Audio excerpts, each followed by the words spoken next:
comparisons. Man, we're always getting compared on product. But guess what? Price is easy to compare.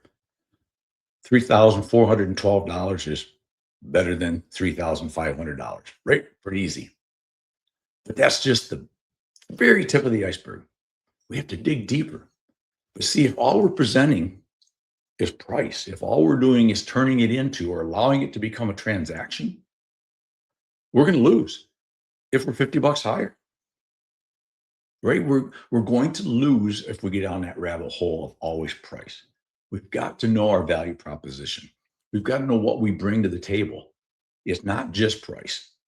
It's got to be quality. It's got to be service. And we got to know where that falls. Now, if you're selling a product that's designed to be a low-cost product, and you know that's what your customer is buying, you know where that fits, then you better be the low-cost product, right? Because then price matters.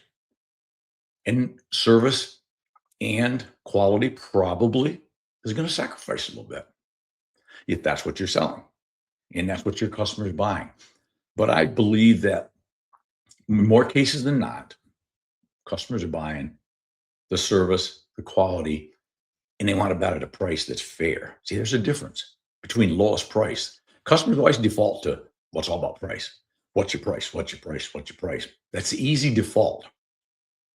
What they're really saying, I think if we dive deep into it with them, is am I getting the best deal? That's different than getting the best price. Am I getting the best deal, the best value? So that's up to us again as sales pros to make sure we understand again what that value proposition is.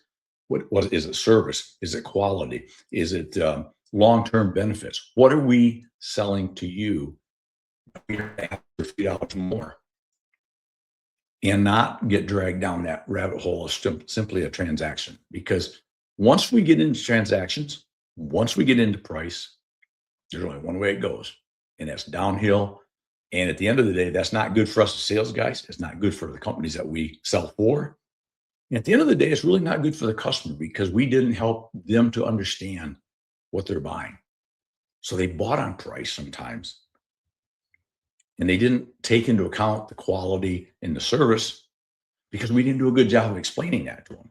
We didn't do a good job or good enough job of bringing that to their attention. And they ended up with maybe a deal they would have rather done differently, if that's the best way to put it, because we didn't explain it well enough. And that's on us. We got to do better.